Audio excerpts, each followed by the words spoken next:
On July 23, 1892, a 23-year-old anarchist walked into Henry Clay Frick's Pittsburgh office, pulled a revolver, and shot him 3 times in the neck. Frick wrestled the gun away. The anarchist pulled a sharpened file and stabbed him 7 times. Frick still refused to leave his desk. He finished his meeting with blood pooling beneath his chair, then walked himself to surgery and survived. But the man who could survive assassination could not survive history. When he died 27 years later, the New York Times declared his name abhorrent to organized labor. He had built the last great mansion on Fifth Avenue, filled it with billions in art, and left it all to the public in the largest cultural bequest America had ever seen. And yet, the gift could not erase what he had done to earn it. Chapter 1: The Boy Who Learned to Calculate Everything. Henry Clay Frick was 14 years old when he realized that sentiment was a luxury for people who could afford to feel. It was 1863. The Civil War raged. His younger sister Maria had just died from fever. The family farm in Westmoreland County, Pennsylvania, produced enough to eat, but never enough to escape. His mother wept, his father worked, and young Henry sat at the kitchen table with a pencil and paper, calculating. He was not calculating grief, he was calculating coal. The hills around his family's farm sat on top of the Connellsville coal basin, one of the richest deposits in America. Every ton that came out of the ground could be baked into coke, the purified fuel that fed steel furnaces. He had watched men extract it, transport it, sell it. He had studied the numbers in newspapers, and he understood something that separated him from every other ambitious boy in Western Pennsylvania. Fortunes were not built on labor.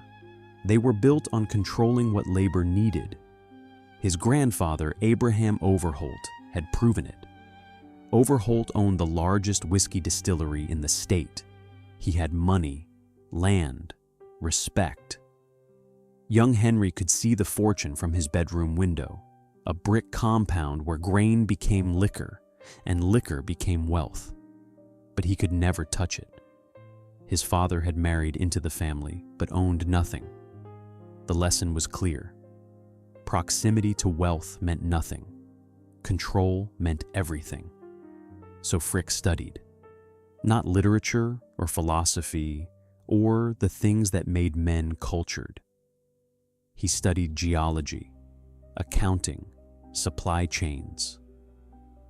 By age 16, he could assess a coal seam's quality by looking at exposed rock. By 17, he was keeping books for his grandfather's distillery. By 19, he knew the location, ownership, and production capacity of every coke operation within 50 miles. Other boys his age dreamed of adventure. Frick dreamed of monopoly. He enrolled at Otterbein College in Ohio, but left after 1 semester. Formal education taught him nothing. He could not learn faster from ledgers and land surveys. He returned home and took a job as a clerk, $3 per week. He saved every penny, spent nothing on pleasure, lived with his parents, waited. He was waiting for the moment when knowledge became leverage. By 1870, at age 21, he had saved enough to make his first move. Not enough to buy coal lands outright, but enough to convince others he was worth betting on. He borrowed from family, from local investors, from anyone who would listen to a young man with a sharp pencil and sharper vision. He did not ask for money to mine coal. He asked for money to build coke ovens. The difference was everything. Coal miners were common, coke producers were rare, and Frick had identified a coming crisis. The steel industry was exploding. Every new furnace needed coke. But coke production had not kept pace with demand. The gap was widening. and gaps were where fortunes lived. Within 2 years, Frick owned 600 acres of coal land and 50 coke ovens. He was 23 years old. He worked 18-hour days. He slept in a boarding house. He wore the same suit until it frayed. Every dollar went back into land, into ovens, and into the systematic acquisition of supply. And then he met Andrew Carnegie. The partnership that would define both their lives began with a simple transaction. Carnegie needed coke. Frick had coke. They signed a contract, but Frick saw past the immediate sale. He saw that Carnegie's steel empire would only grow larger, would only need more fuel, would only become more dependent on whoever controlled the ovens. So Frick kept building. By 1880, he owned 6,000 acres of coal land and 40 coke ovens. His company, H.C. Frick Coke Company, produced more coke than any other operation in America. He was 29 years old, and Carnegie was no longer his customer. Carnegie was his partner. Chapter 2: The Man Who Bought Winter. At 21, Frick borrowed everything he could and bet it all on a single idea: freeze your competitors out. The coke business ran on a predictable cycle. In summer, demand surged. Steel furnaces burned hot, production peaked, and coke prices climbed. In winter, demand collapsed. Furnaces banked their fires, orders vanished. Small coke producers shut down their ovens to save on labor costs and raw materials. They waited for spring. Frick did not wait. He ran his ovens through winter. It made no financial sense on paper. Operating costs exceeded revenue. Coal had to be mined. Ovens had to be fed. Workers had to be paid. All to produce coke that nobody wanted to buy. His competitors thought he was reckless. His investors thought he was insane. But Frick was neither. He was systematic. Winter production served two purposes. First, it kept his workforce intact. Skilled coke workers were hard to find and harder to train. If he laid them off each winter, they would find other work. He would have to rebuild his labor force every spring. Continuous operation meant continuous expertise. Second, and more important, it bankrupted competitors. Small producers could not afford to operate at a loss. When they shut down for winter, they saved money but lost market position. When spring arrived and demand returned, they scrambled to restart ovens, rehire workers, and fulfill orders. The delay cost them customers. And those customers turned to the one producer who had never stopped: Frick. By 1881, his strategy had worked. Half the small coke operations in western Pennsylvania had sold out or gone under. Frick bought their land at bankruptcy prices, and he acquired their ovens, their coal rights, their infrastructure. What began as a risky bet became vertical integration. He did not just produce coke. He controlled the land beneath it, the ovens that baked it, and the rail lines that shipped it. And Carnegie noticed. In December 1881, Carnegie offered Frick a partnership, not a supply contract, a merger. Carnegie would buy a controlling interest in H.C. Frick Coke Company. Frick would manage the operation and receive a share of Carnegie Steel's profits. It was the kind of offer that made men rich. Frick negotiated terms that made him richer. He insisted on retaining operational control of the coke works.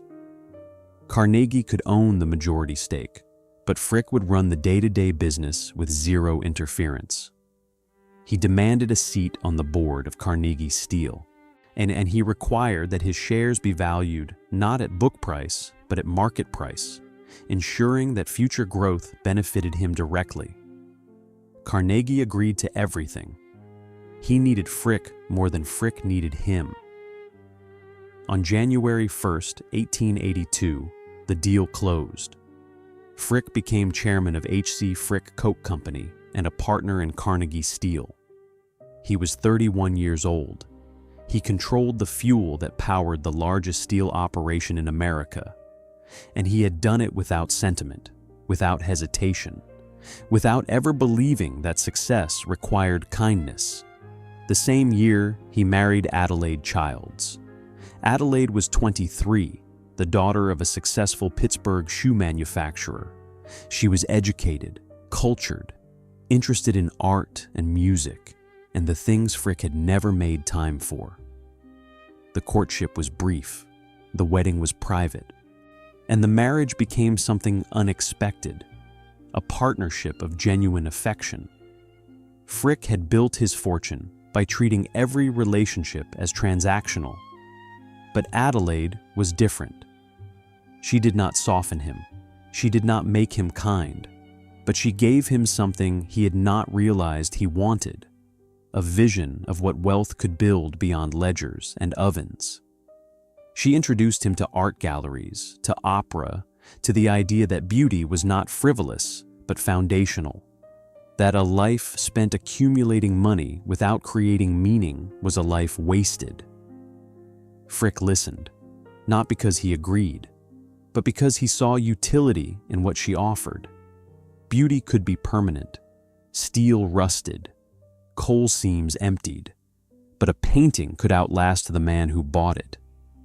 For the first time, Frick began to think past the next acquisition.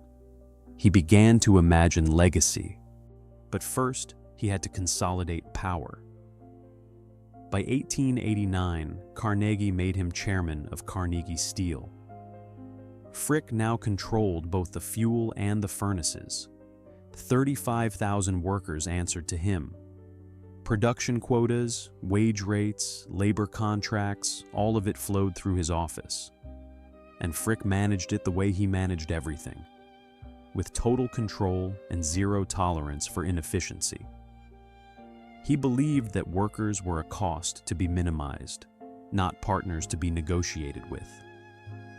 When unions demanded higher wages, he saw extortion.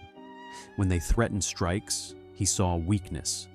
He had built his empire by calculating every variable, controlling every input, eliminating every competitor.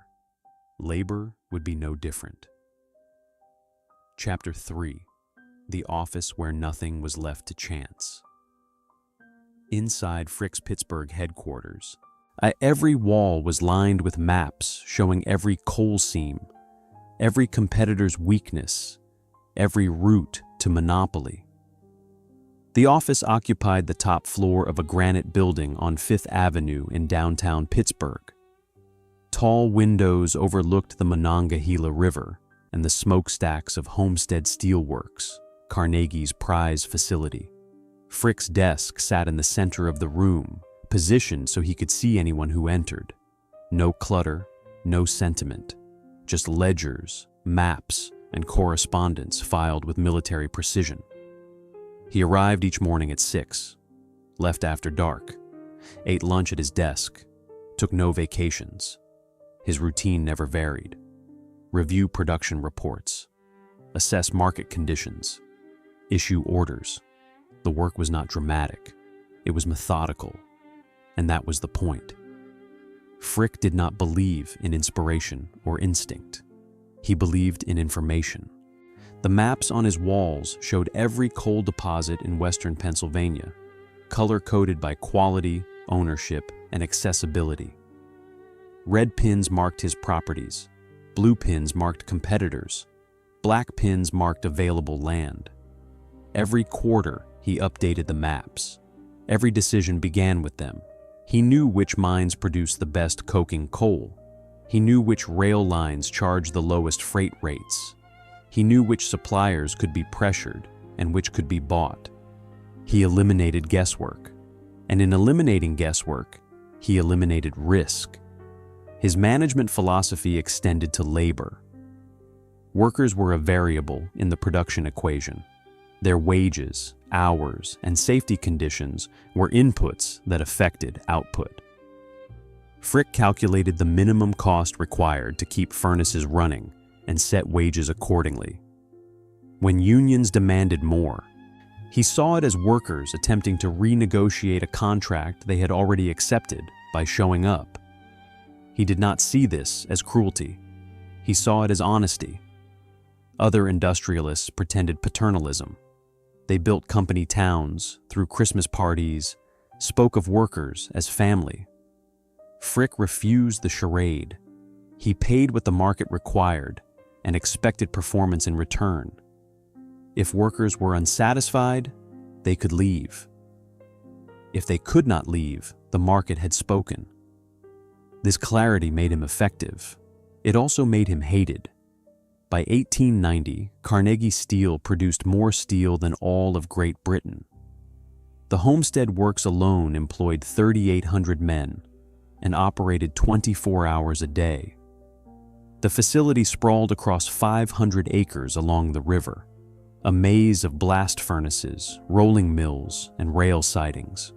It was the largest integrated steel plant in the world, and its workers were organizing. The Amalgamated Association of Iron and Steel Workers represented the skilled laborers at Homestead. They negotiated wage scales, work rules, and safety conditions. The contract was set to expire in June 1892. The union wanted higher pay. Frick wanted lower costs. Neither side would bend. Frick saw the confrontation as inevitable. Unions sought to control what workers were paid. He sought to control what production cost. The two aims were incompatible. One would win, one would lose. Sentiment would not change the math. So he prepared for war. In January 1892, 6 months before the contract expired, Frick began fortifying Homestead. He ordered construction of a 3-mile fence around the entire plant, 12 feet high, topped with barbed wire, watchtowers at intervals, searchlights that swept the grounds after dark. Workers called it Fort Frick. He installed sniper platforms on the roofs of key buildings. He stockpiled rifles and ammunition in the plant armory. He arranged for 300 Pinkerton guards to be on standby, ready to deploy the moment the strike began. He coordinated with the Pennsylvania governor to have state militia available if needed. And he issued a public statement. Carnegie Steel would no longer recognize the union. When the contract expired, the company would negotiate with individual workers only. Anyone who refused those terms would be replaced. It was not a negotiation tactic. It was a declaration. At home, Adelaide watched her husband prepare for battle with the same precision he brought to every other calculation. She did not argue. She did not plead for compromise.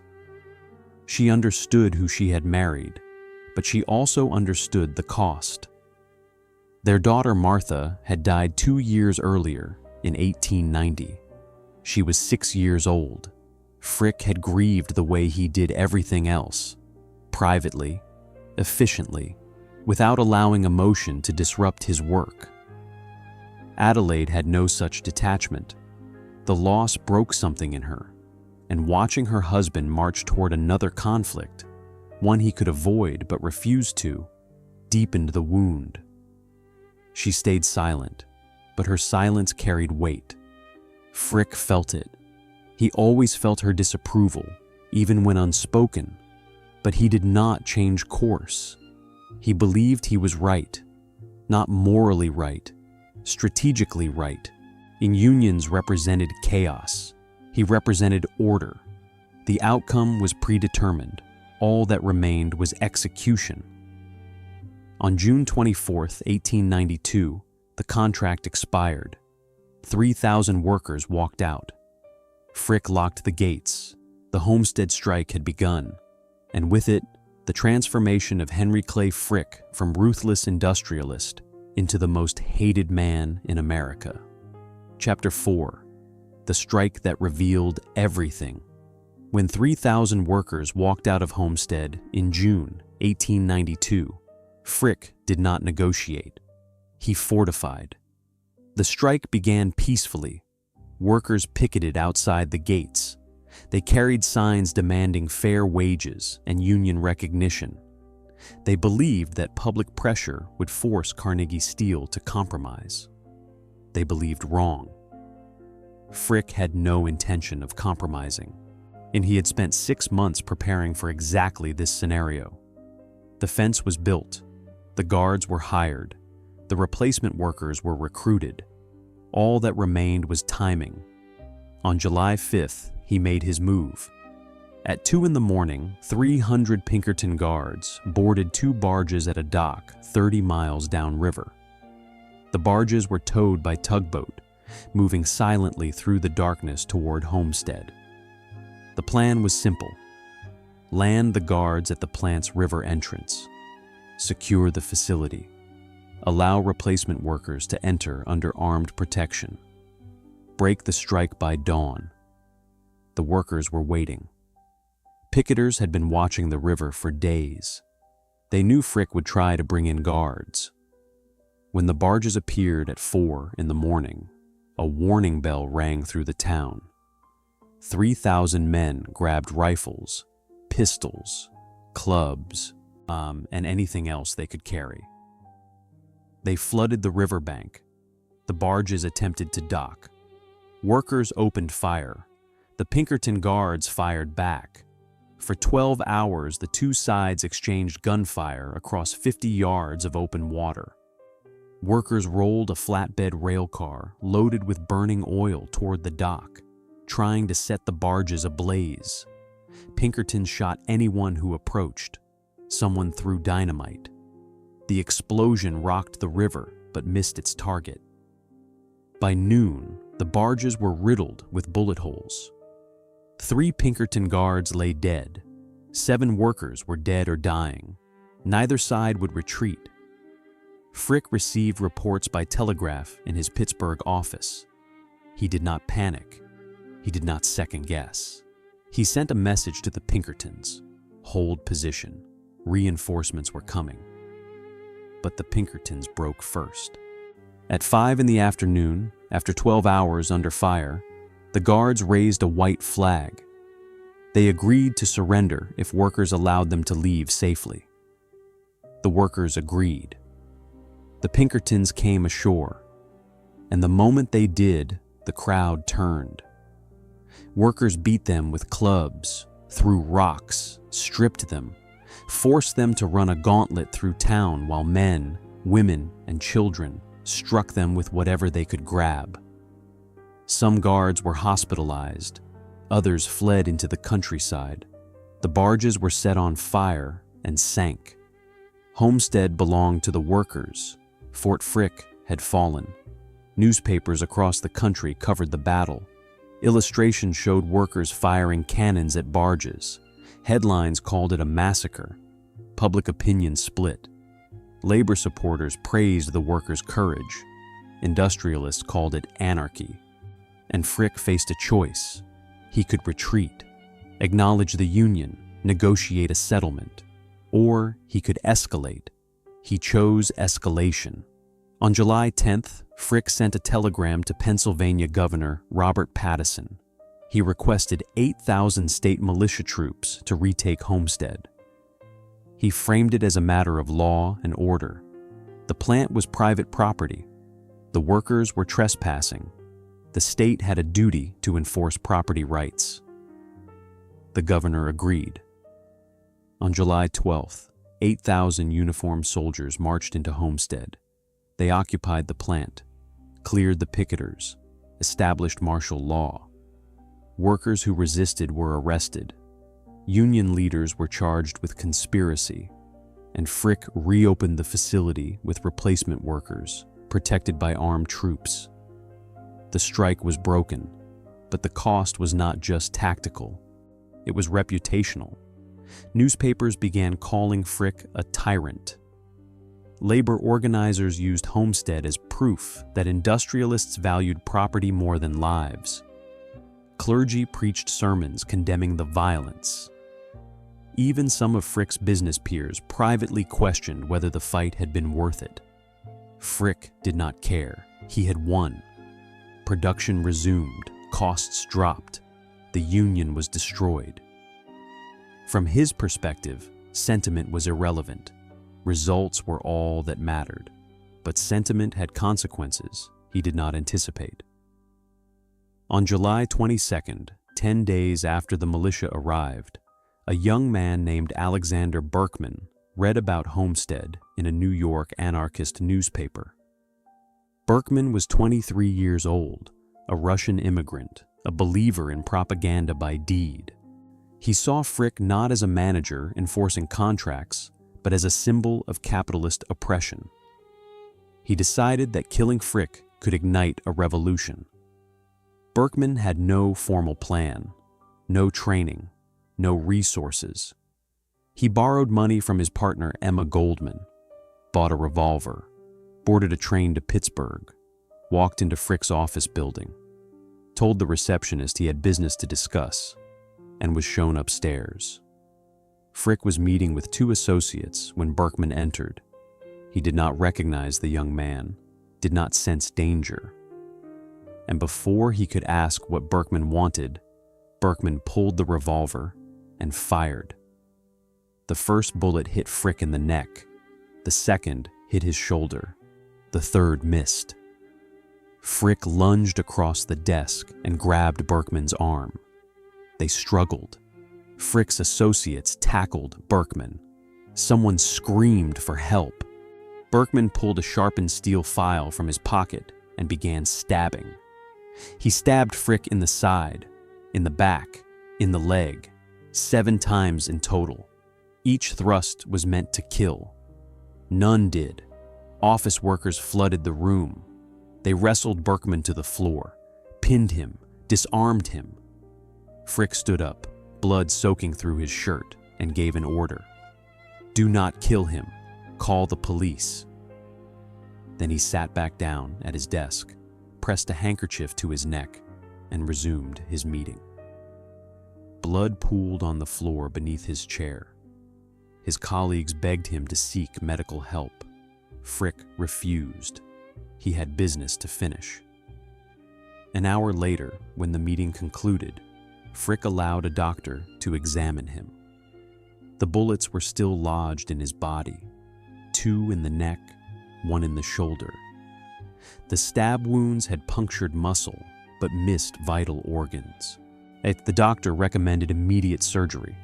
Frick agreed, on one condition: do it here, in the office. He would not leave his desk. The surgery lasted 2 hours. Frick refused anesthesia. He remained conscious while the doctor extracted the bullets and stitched the wounds. When it was over, Frick returned to work. He dictated correspondence, reviewed production reports, signed contracts, as if nothing had happened. News of the assassination attempt spread faster than news of the strike. Papers called Frick superhuman. Editorials praised his courage. Even workers who despised him admitted a grudging respect. The man who had sent armed guards against strikers had also refused to break under gunfire and knives. The attempt to destroy Frick had made him a legend, but it had also revealed something he could not control. Public perception was not a ledger. It could not be calculated or managed with the same precision as coal seams or labor costs. He had survived the bullets, but surviving history would prove more difficult. Chapter 5: The Assassination That Made Him Legend. Alexander Berkman entered Frick's office, believing that killing one man could ignite a revolution, but he underestimated what Frick was willing to endure. The trial began 3 months later. Berkman faced charges of attempted murder. He represented himself in court, using the proceedings as a platform to denounce capitalism, private property, and the Homestead killings. He called Frick a murderer, described the strike as class warfare, argued that assassination was justified self-defense on behalf of the working class. The jury deliberated for 5 minutes, as guilty on all counts. Berkman was sentenced to 22 years in prison. Frick attended the trial once. He sat in the gallery, neck still bandaged, and listened to Berkman's speeches without expression. When reporters asked for comment, Frick declined. He had said all he intended to say by surviving. But the assassination attempt left scars beyond the physical. Adelaide had been at their Pittsburgh home when news arrived that her husband had been shot. She rushed to his office, found him sitting upright with doctors stitching wounds, and realized the same thing she had realized when their daughter died. Frick's emotional architecture did not allow for vulnerability. He could endure pain. He could not process fear. She stayed with him through the recovery, changed his bandages, monitored his sleep, watched for signs of infection or psychological collapse. Neither came. Within a week, Frick returned to full duties. Within 2 weeks, he had resumed 18-hour workdays. The assassination had interrupted nothing. For Adelaide, the interruption was permanent. She began withdrawing from public life. She spent more time at their estate in rural Pennsylvania. She wrote letters to friends describing feelings of dread and helplessness.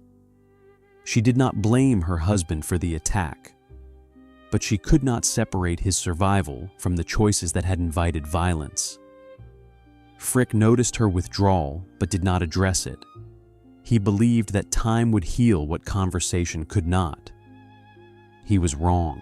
The distance between them grew, not into hostility, into something colder. The recognition that they loved each other within limits, and those limits had been reached. Meanwhile, the strike collapsed. By November 1892, the union admitted defeat. Workers who had held out for 5 months returned on Frick's terms.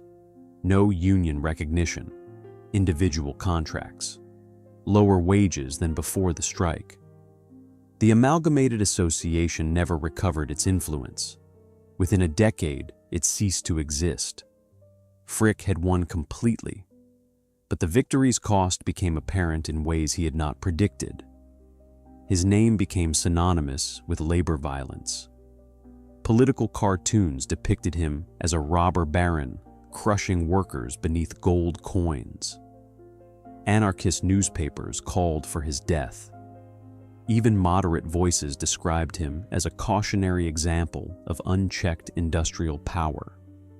Carnegie, watching from Scotland where he had conveniently vacationed during the strike, began distancing himself. He sent private letters to newspapers claiming he had opposed Frick's tactics, that he would have negotiated, that Homestead had been mishandled. It was a lie. Carnegie had approved every decision. But he understood what Frick did not. Public reputation could not be managed through force. The relationship between Carnegie and Frick, already strained by egos, began deteriorating.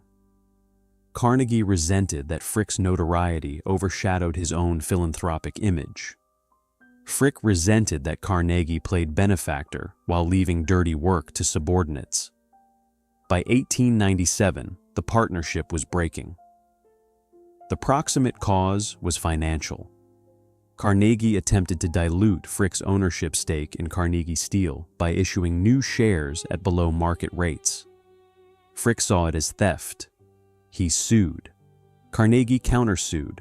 The dispute became public, ugly, personal. Depositions revealed years of resentment. Carnegie called Frick autocratic, ruthless, impossible to work with. Frick called Carnegie a coward who hid behind philanthropy while profiting from brutality. Both were right. The settlement came in 1900. Carnegie bought out Frick's shares for $18 million, roughly $500 million in modern currency. Frick walked away wealthier than he had ever imagined, but he also walked away professionally exiled. At 51 years old, he was no longer chairman of Carnegie Steel. no longer involved in the coke business he had built from nothing, no longer tied to the industrial empire that had defined his identity. He had money, but money was not purpose. The final confrontation happened in Carnegie's office. No lawyers, and no witnesses. Just two men who had built an empire together and could no longer stand to occupy the same room. Carnegie spoke first, accused Frick of disloyalty, of undermining morale, of prioritizing his own wealth over the company's future. Frick let him finish. Then he stood, looked Carnegie in the eye, and delivered a single sentence that ended their relationship forever. "I'll see you in hell." He walked out, never spoke to Carnegie again, and began the second act of his life. The one where he stopped building wealth and started building permanence.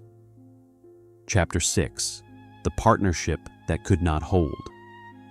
Andrew Carnegie praised Frick publicly as the greatest manager in the world, but privately, he was already planning the betrayal. The breakdown had been years in the making. On the surface, the partnership worked. Carnegie provided vision and capital. Frick provided execution and control.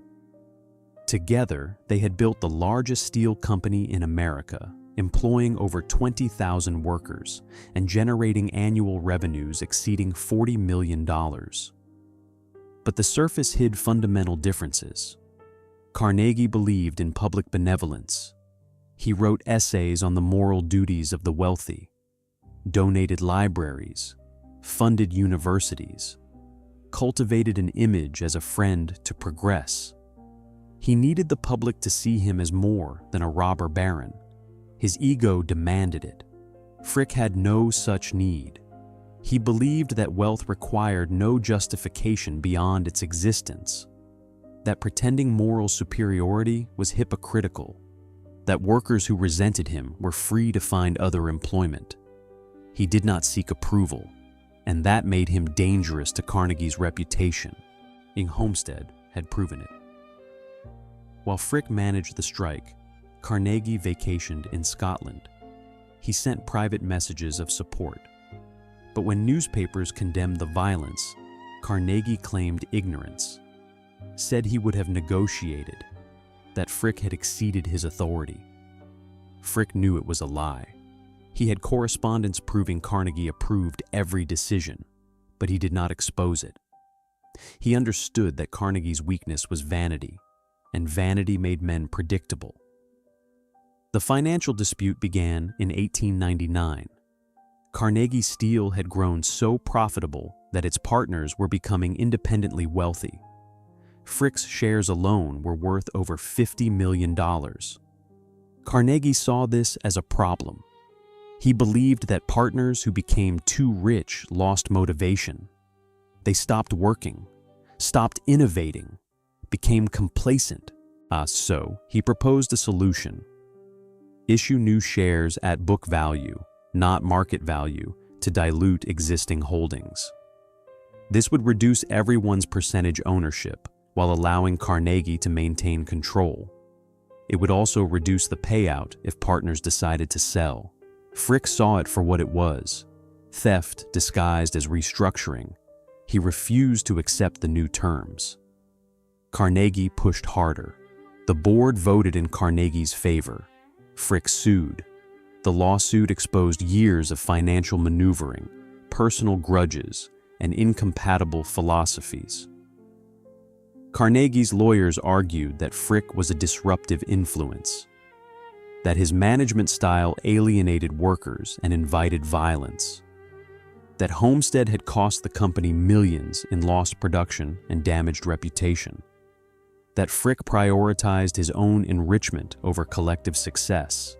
Frick's lawyers argued the opposite, that Carnegie had approved every labor decision, that profits had increased under Frick's management, that Carnegie was attempting to rewrite history to protect his philanthropic image, that the real issue was ego, not economics. The depositions were vicious. Carnegie called Frick a goddamned thief who manipulated numbers to inflate his own compensation. Frick called Carnegie a moral coward who built libraries with money extracted through violence he refused to acknowledge. Both men meant what they said, and both knew the partnership could not survive. The settlement came in January 1900. Carnegie bought Frick's shares for $18 million, payable over 5 years. Frick agreed to resign from all positions within Carnegie Steel. He would retain no influence, no authority, and no connection to the empire he had helped build.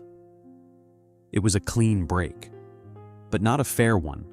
Frick believed the shares were worth more than $18 million. Market valuation suggested closer to $30 million. But he accepted the deal because continued litigation would cost more in time than he would gain in money. And at 51, time had become his most valuable asset. The night the settlement was finalized, Adelaide asked him what he would do next. Frick did not have an answer. For 30 years, his identity had been inseparable from industry. He had no hobbies, no social circle outside business, no interests beyond accumulation. But he had money, more than he could spend in 10 lifetimes. And Adelaide had been collecting paintings. She had started years earlier, buying small works by American artists, landscapes, portraits, nothing extraordinary.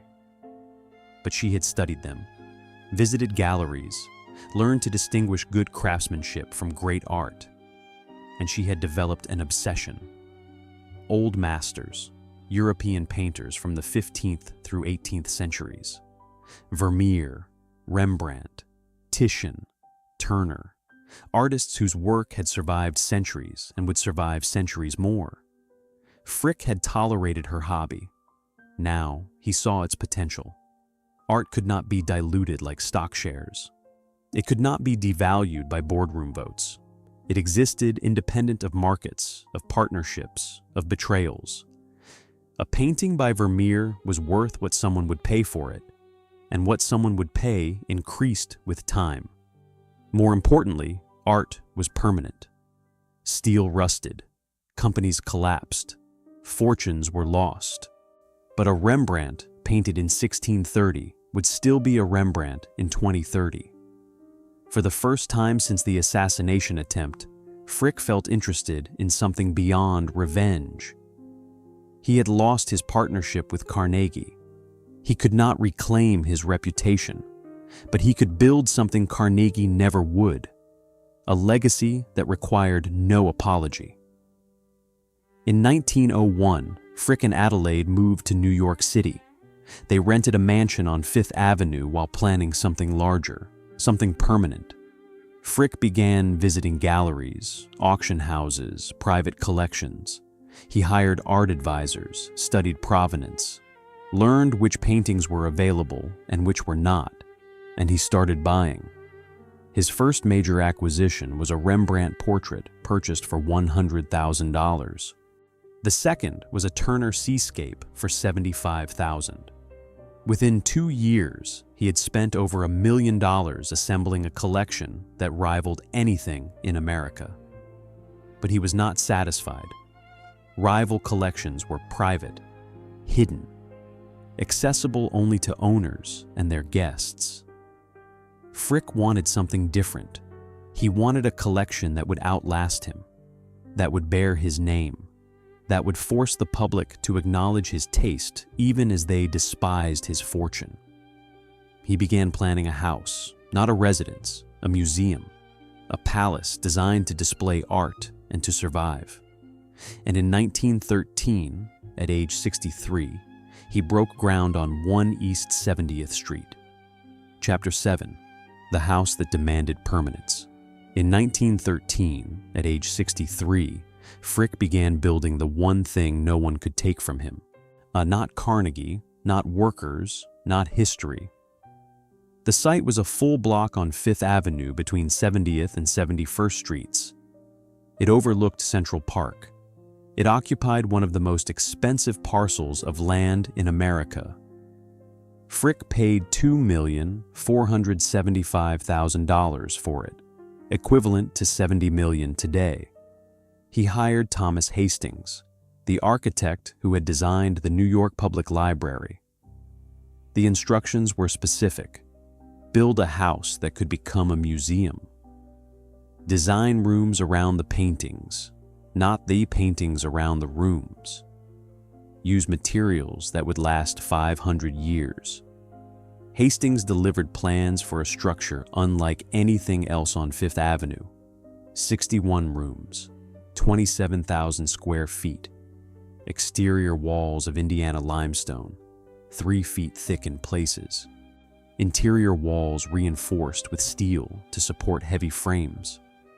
Ceilings 18 feet high in the main galleries. Skylights designed to filter northern light for optimal viewing. A central courtyard with a fountain. A music room. A library. A dining room that could seat 40. And a private bowling alley on the second floor, hidden from public view. Construction began in spring 1913. Frick managed the project the way he had managed steel production. Daily reports, strict budgets, zero tolerance for delays. He visited the site weekly, inspected materials, questioned decisions, made changes when necessary. The house took 14 months to build. The final cost exceeded $5 million, not including furnishings or art. Modern equivalent approaches $150 million, but Frick was not building for cost efficiency. He was building for immortality.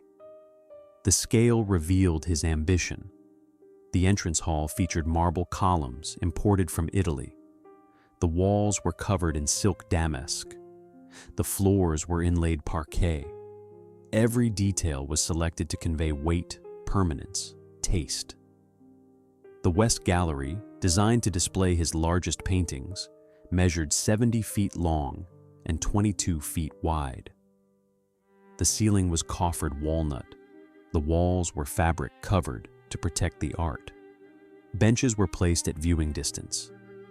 The Fragonard room housed 14 panels painted by Jean-Honoré Fragonard in 1771. Frick had purchased the entire series from the estate of J.P. Morgan. The panels depicted the progress of love, a romantic narrative told through allegorical scenes. Hastings designed the room specifically to fit them, matching the proportions to the paintings rather than adapting the paintings to the space. The enamel room displayed Frick's collection of Limoges enamels, small decorative objects from the 15th and 16th centuries. The library contained rare books, illuminated manuscripts, and furniture once owned by European royalty. Every room was a statement, not of wealth, though wealth was required, of permanence. Frick understood that money alone did not survive. John Jacob Astor had been the richest man in America. His fortune was divided among heirs and dissipated within 2 generations. Cornelius Vanderbilt had built railroads that reshaped the continent. His descendants sold them off and squandered the proceeds. Even Carnegie's libraries, funded by millions, were maintained by municipal budgets that could be cut.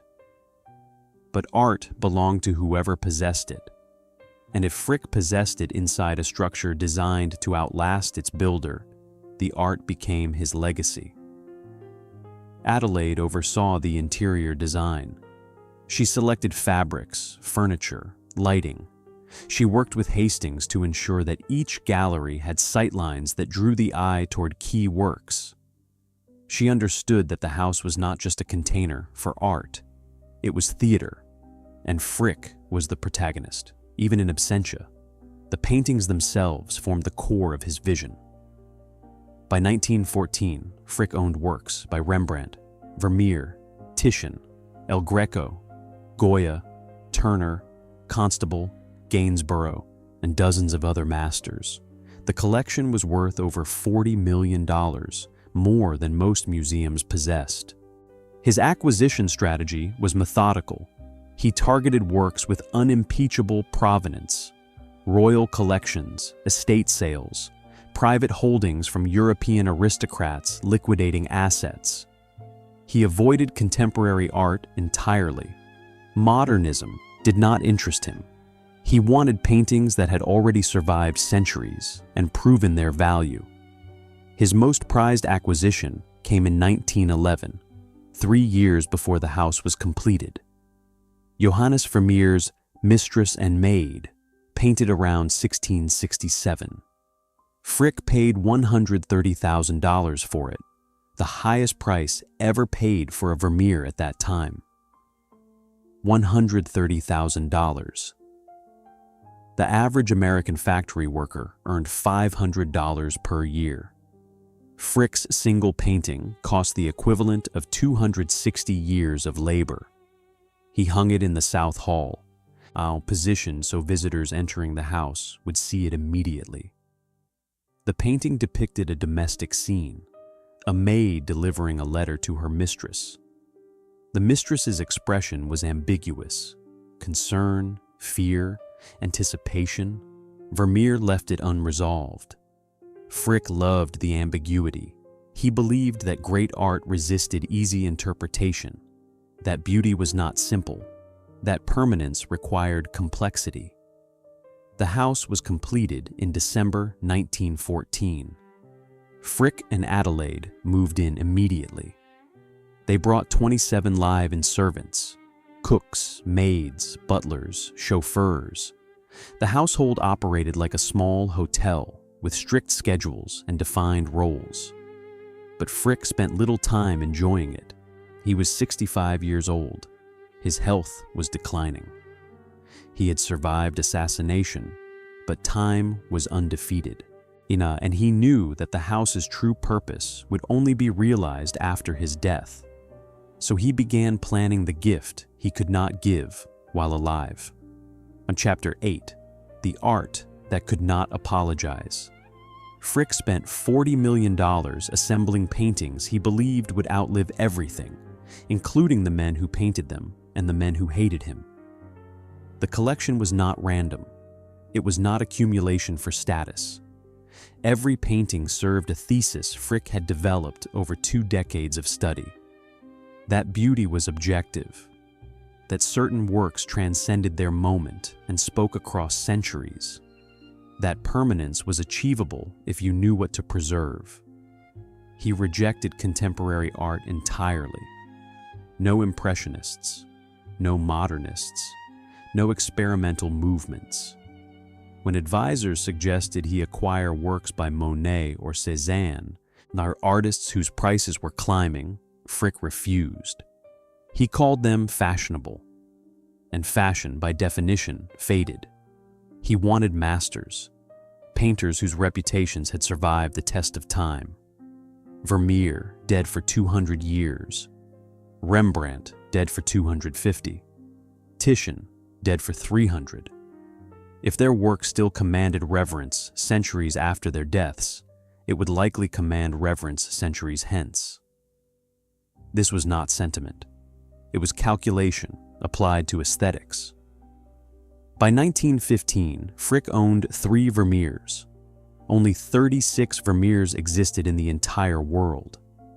Owning 3 meant controlling nearly 10% of the artist's surviving output. The scarcity increased value. The value increased permanence. His Rembrandt collection was even more extensive: 7 paintings and over a dozen etchings. The Polish writer, painted around 1655, depicted a young man on horseback, armed and alert. Art historians debated its meaning. Was it a portrait, an allegory, a historical scene? The uncertainty fascinated Frick. He believed that art, which resisted complete understanding, demanded repeated viewing. And repeated viewing built legacy. He also collected landscapes: J.M.W. Turner's seascapes, John Constable's countryside views. These were not fashion. They were technique elevated to vision. Turner painted storms that looked like they could sink ships. Constable painted clouds that moved across canvas. The skill was undeniable, and undeniable skill survived criticism. Frick's taste was not universally admired. Some critics called his collection conservative. They said he avoided risk, that he bought reputation rather than discovery, that true collectors championed emerging artists, not dead certainties. Frick ignored them. He was not collecting to impress critics. He was collecting to outlast them. Adelaide played a larger role than public records acknowledged. She attended auctions, corresponded with dealers, studied catalogs. When a painting came available, she often made the first assessment. If she approved, Frick considered it. If she hesitated, he passed. Their partnership extended beyond aesthetics. Adelaide understood that the collection was Frick's response to Homestead. Not apology, response. He could not change what he had done, but he could create something beautiful enough to complicate the narrative. People who visited the mansion saw this tension. They walked through galleries hung with masterworks and knew those masterworks were purchased with profits from coke and steel, from 12-hour shifts in 100-degree heat, from wages so low that workers' children went hungry, from a system Frick had perfected and defended. The art did not erase that, but it coexisted with it. And that coexistence was the point. Frick believed that history simplified, that future generations would reduce him to a caricature, robber baron, strikebreaker, tyrant. The art complicated that reduction. It forced acknowledgement that the same man who sent armed guards against workers also assembled one of the finest collections of European painting in America. Was it hypocrisy, or was it proof that humans contained multitudes, even monstrous ones? Frick never answered the question publicly, but his private correspondence suggested he thought about it constantly. In a letter to a friend in 1916, he wrote, "I have built what I could with what I had. If the world judges me harshly, it will still visit my galleries." The statement was not defensive. It was predictive. He knew he would be judged, knew the judgment would be harsh, and knew that judgment would not prevent people from wanting to see his Vermeers. The mansion itself amplified this contradiction. It was beautiful, undeniably, almost oppressively beautiful. Marble, silk, gilt, light, every surface designed to convey refinement. And yet, the beauty was built on Homestead's foundation. Could you admire the one without excusing the other? Frick did not care. He believed that beauty existed independent of its creator's morality. That Vermeer's genius was not diminished by who owned the painting. That Turner's storms were sublime regardless of who hung them. This belief allowed him to avoid guilt. He had not wronged anyone by buying art. The violence was separate. The beauty was separate. They shared a timeline, but not a moral equivalence. Adelaide was less certain. In her private journals, she wrote about the weight of living in such splendor while knowing its source. She did not condemn her husband, but she also did not celebrate him. She occupied the same space the house did, complicit but not convinced. Their marriage, by this point, had become formal. They lived together, entertained together, appeared together in public. But intimacy had died with their daughter Martha.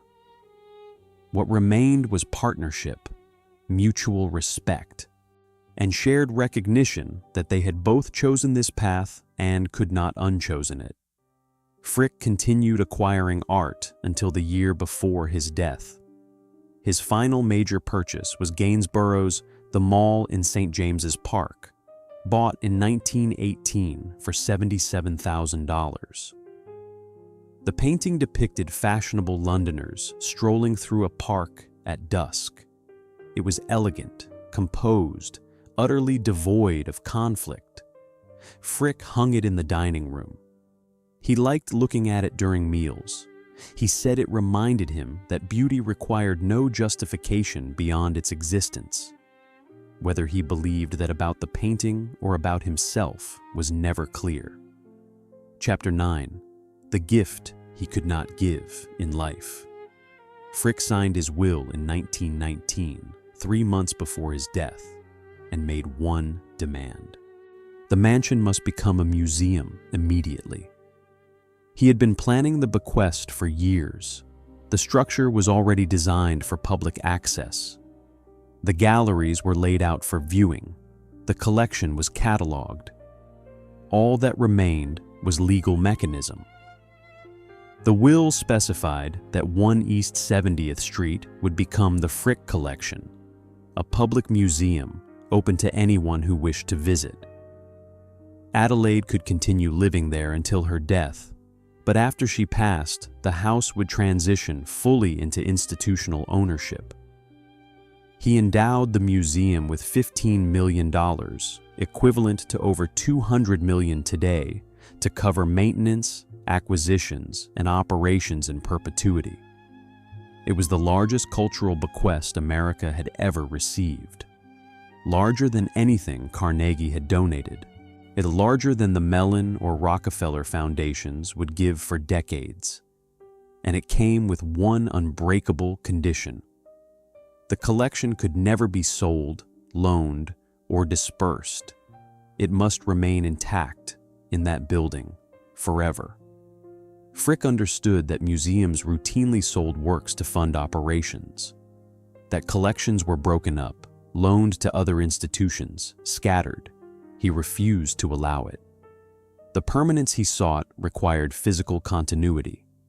The paintings in that house, under his name, unchanged. The will also specified that no portrait of Frick could ever hang in the galleries. He wanted the art to speak for itself, not be overshadowed by the man who bought it. This was not modesty, it was control. Even in death, Frick dictated terms. He died on December 2nd, 1919. Heart failure. He was 70 years old. Adelaide was with him. So were his surviving children, Helen and Childs. The death was not dramatic. He simply stopped. One moment breathing, the next gone. News of his death made front pages across the country. The New York Times obituary was 1,700 words. It described his business career, his art collection, his philanthropy, and it included a sentence that captured his legacy more honestly than any eulogy. His name is abhorrent to organized labor. Labor newspapers went further. They called him a murderer, said Homestead's dead workers haunted his fortune, that no amount of art could wash blood from money, that accepting his bequest meant accepting guilt by association. The controversy was immediate. New York's Board of Estimate had to approve the museum's tax-exempt status. Union representatives lobbied against it, and they argued that public money should not support an institution built on exploitation, that Frick's wealth was stolen from workers and should be returned to them, not displayed in galleries. The board approved the museum anyway. The art was too valuable, the bequest too generous. And despite the protests, most New Yorkers wanted access to Vermeer and Rembrandt, regardless of who had bought them. But Adelaide complicated the transition. The will allowed her to live in the mansion until her death. She was 61, in good health. She could live another 20 years. And during that time, the museum could not open. Some speculated she delayed deliberately, that she resented being turned into a temporary resident of what had been her home. Others believed she simply wanted privacy during grief. Whatever the reason, she stayed, and the mansion remained closed to the public for 16 years. During that time, the art world changed. Modernism dominated. museums acquired Picasso, Matisse, abstract expressionists. The old masters Frick had collected seemed increasingly conservative. Critics questioned whether his taste had been visionary or merely safe. Adelaide did not defend him. She rarely gave interviews. She maintained the collection exactly as Frick had left it, added nothing, removed nothing, lived among paintings worth tens of millions while the world outside debated whether they mattered. Her isolation mirrored the mansion's.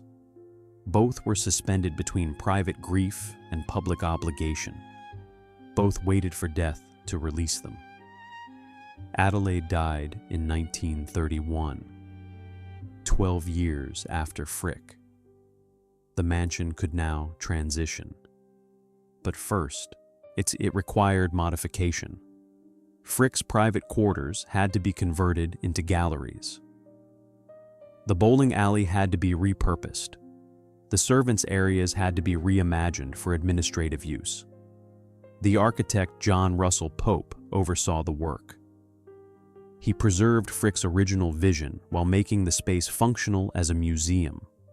He added a music room, expanded gallery walls, installed climate control systems to protect the paintings. The modifications took 4 years. The museum finally opened on December 16, 1935, 16 years after Frick's death, 21 years after the mansion's completion. And when it opened, protesters lined the sidewalk. They carried signs. Built on broken backs. Homestead remembers. Blood Money Museum. Inside, 250 invited guests toured the galleries. They saw the Vermeers, the Rembrandts, the Turners. They marveled at the collection's quality. They praised Frick's vision, and they ignored the protesters. The New York Tribune ran an editorial the next day. It acknowledged the art's beauty. It also refused to forget the source. The closing sentence read, "His money was stained with the blood of Homestead. His paintings are stained with nothing but genius. The two facts will coexist forever." Frick would have appreciated the honesty. He had never pretended otherwise. Chapter 10. The Museum That Opened, Despite Itself. When the Frick collection opened to the public in 1935, protesters stood outside carrying signs that read, "Built on broken backs." The protests lasted 3 weeks. Union members from across New York rotated shifts on the sidewalk. They handed out pamphlets detailing Homestead's history. They reminded passers-by that Frick had hired armed guards against striking workers, that men had died, that no amount of art justified violence. The museum's board ignored them. Visitors ignored them. The press covered them briefly, then moved on. Within a month, the protests stopped, not because sentiment changed, because attention did. The Frick collection became what Frick had designed it to be, a public institution housing private taste, free admission on Tuesdays, membership available for those who wanted unlimited access, guided tours on weekends, everything a museum should offer, and people came, thousands in the first year, tens of thousands within 5 years. They came to see Vermeer, to study Rembrandt, to experience European masterworks without traveling to Europe. The collection's quality justified the visit, and few visitors spent time thinking about how Frick had paid for it. This was the museum's fundamental tension. It existed because of Frick, but it transcended him. The paintings were centuries old when he bought them. They would be centuries old when everyone who remembered Homestead was dead. The art outlasted its patron. The building itself aged gracefully. The limestone exterior weathered but did not crumble. The interior materials proved as durable as Hastings had promised. Silk could be replaced. Wood could be refinished. but the structure's bones were permanent. By 1950, the neighborhood around the museum had transformed. Fifth Avenue's other Gilded Age mansions were being demolished. The Vanderbilt Chateau was torn down and replaced with an apartment building. The Astor Mansion became a commercial tower.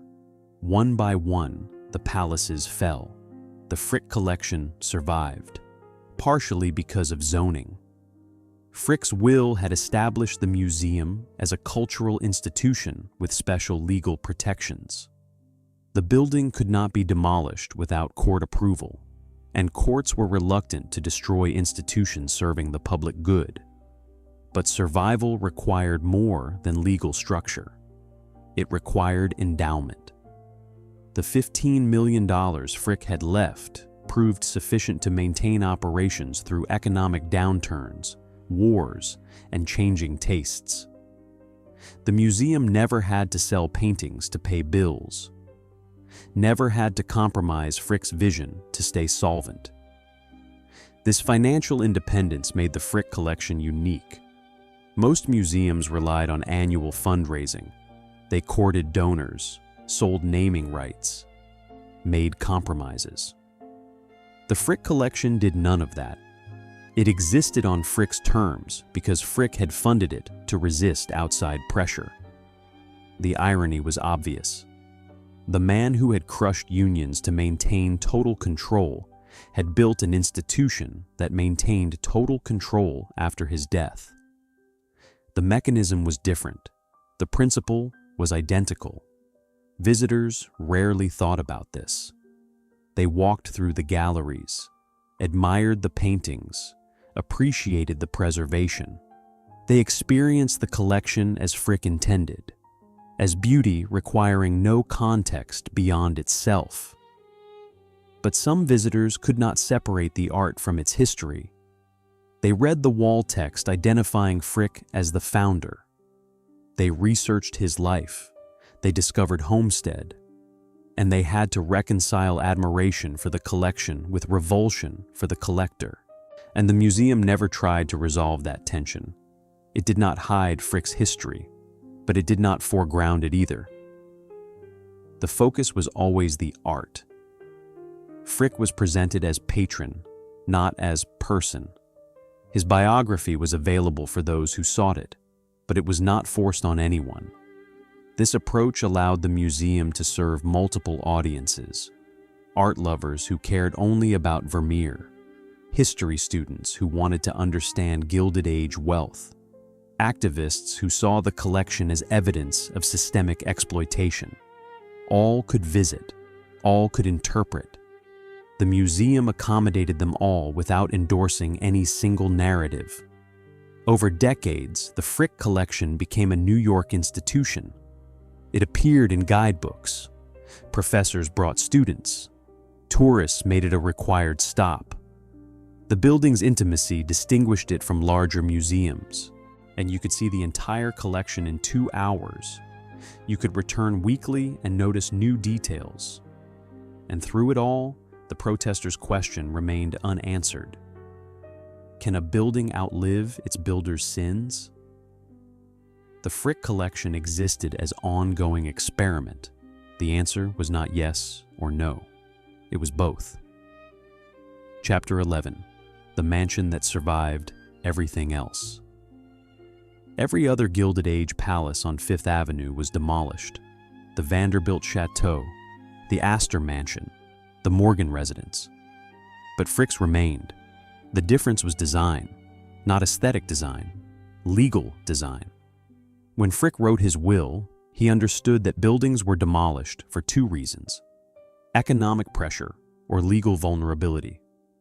He eliminated both. The endowment removed economic pressure. $15 million in 1919, invested conservatively, generated enough income to maintain the building indefinitely. The museum never needed to sell the property, never needed to accept offers from developers, never faced a scenario where demolition was financially necessary. The legal structure removed vulnerability. Frick had established the museum as a charitable trust with specific restrictions. The collection could not be sold. The building could not be repurposed. Any attempt to dissolve the trust required proving that its charitable purpose had become impossible to fulfill. That standard was nearly impossible to meet. As long as people wanted to see Vermeer and Rembrandt, the museum served a public purpose. As long as it served a public purpose, the trust remained valid. As long as the trust remained valid, the building was protected. Frick had not invented this structure, and charitable trusts had existed for centuries, but he had applied them with unusual precision. Most donors left flexibility, allowed trustees to adapt if circumstances changed. Frick allowed nothing. His will was ironclad. His vision was permanent. The result was architectural immortality. By 2010, the Frick collection was the only intact Gilded Age mansion remaining on Fifth Avenue.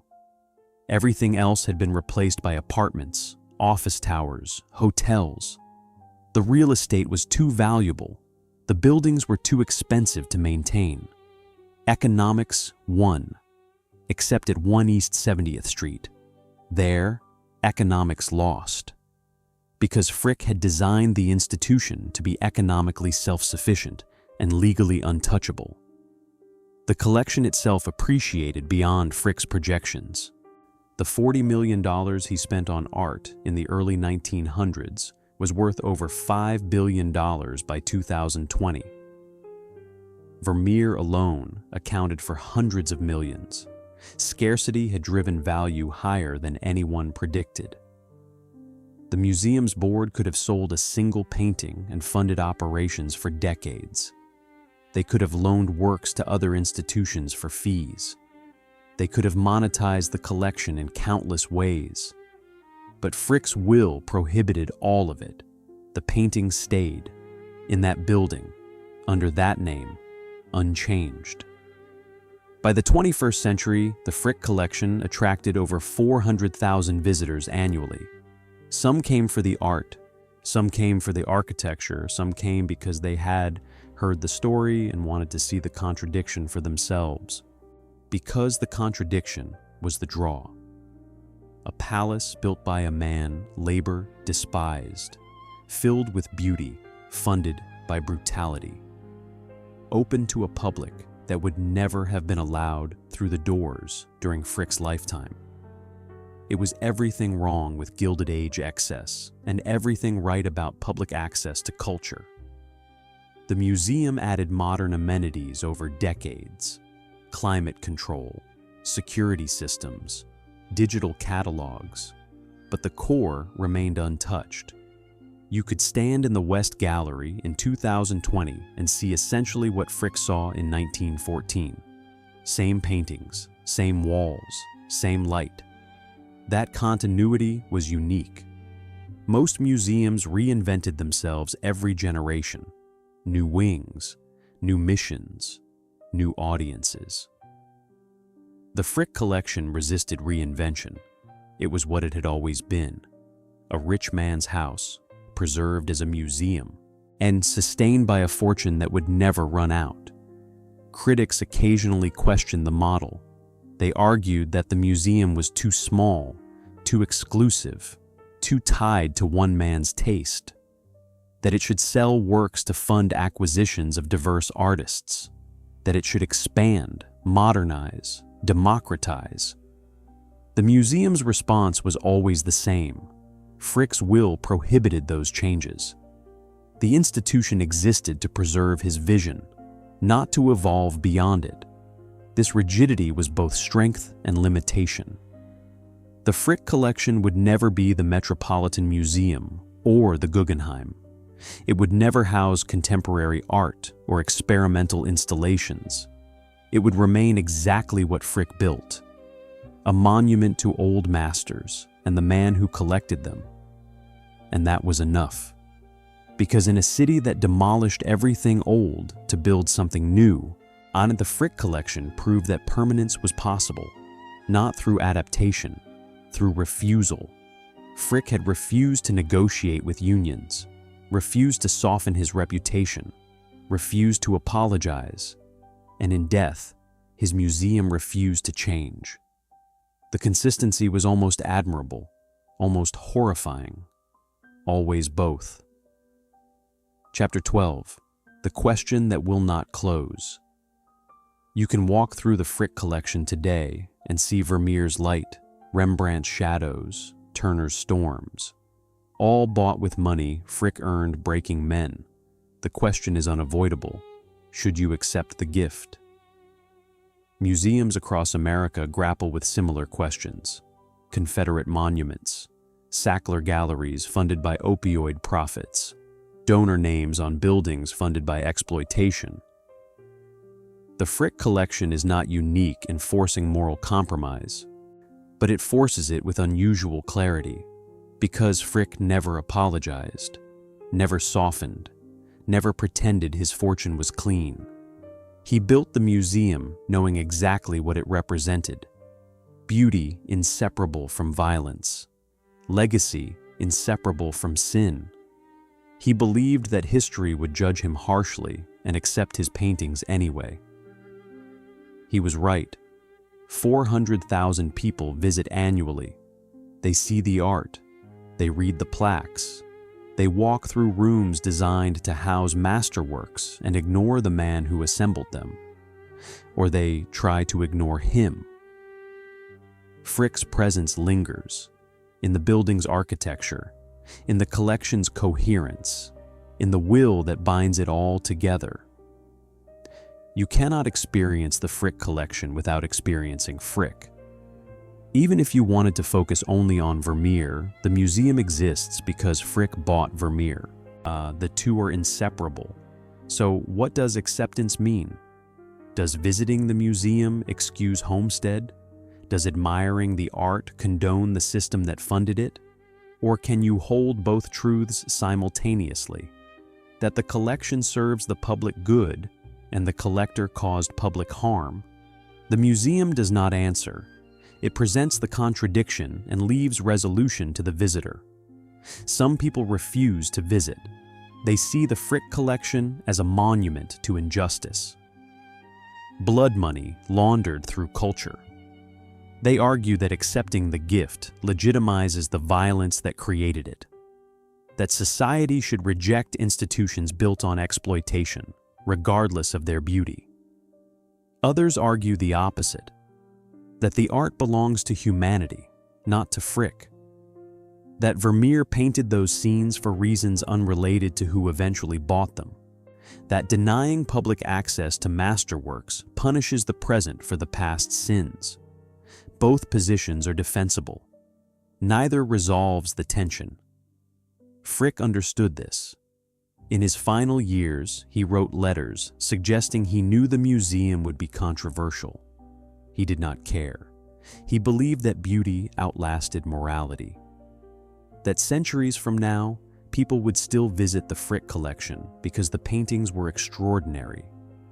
And the extraordinary transcended its origin. Whether he was right depends on what you believe permanence means. If permanence is just survival, Frick succeeded. The mansion stands. The collection endures. His name persists. But if permanence requires redemption, he failed. Time has not forgiven Homestead. History has not softened. The judgment remains harsh. And yet, the museum thrives. Not despite the contradiction, because of it. The Frick collection forces visitors to confront questions most museums allow them to avoid. Where does wealth come from? What does it cost? Can institutions built on exploitation serve justice? Should they? There are no clean answers, just the paintings, just the building, just the endowment that keeps both intact. Frick spent his final decade assembling beauty he believed would outlive everything. He was partially right. The beauty outlived him. But it did not outlive the question. Cannot outlive the question.